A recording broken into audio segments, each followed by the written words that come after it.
Black Mile to the Surface is the fifth studio album by the American indie rock band Manchester Orchestra. It was released on July 21st, 2017 through Loma Vista Recordings and Favorite Gentleman. The recording for the album took place from the summer of 2016 onwards with the producer Catherine Marks. Inspired by their work on the soundtrack for the 2016 film Swiss Army Man, band members Andy Hull and Robert McDowell set out to create an album that was a reset from the band's previous studio albums Cope and Hope, both from 2014.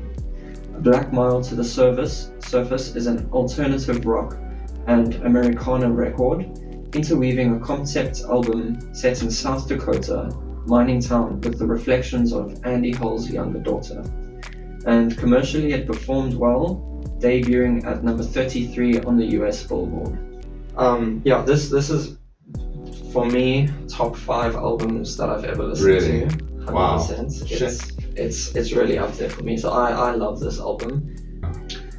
And then one of the stories that were going around in the interview, he actually confirmed that he said that he recorded one of his songs in his bathtub while he was lying down in his bath, because the acoustics of his bathroom just were perfect for the song.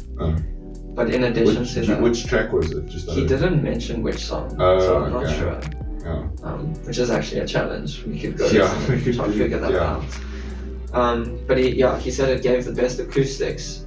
But in addition to that, he was actually like completely hungover from a whiskey hangover while recording that song.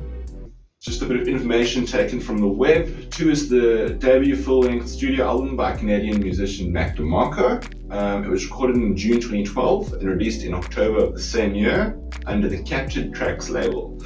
It was composed and recorded in his apartment in Montreal in the Mile End neighborhood.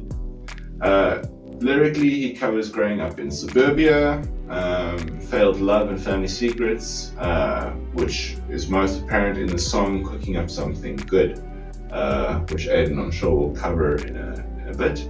But people have also written that they find his sort of deadpan vocal approach, he doesn't really have much dynamic range, which Aidan will also cover. I feel like I'm going a bit too into detail here. No, go ahead. But it's grown a lot with people. They find it to be sort of weary. There's wisdom in his words.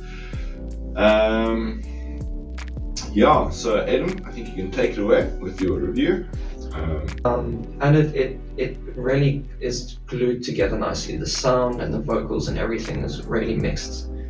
Despite the unbalancing, it's really glued together nicely. The sound themselves almost reminds me of like a Beatles, playing. Exactly. It wasn't recorded for stereo so much. Yeah, that's fair. Yeah. So my opinion of would I playlist it? Absolutely. It's already on my playlist. Oh yes. Okay. So that was a great suggestion. I'm glad you enjoyed it.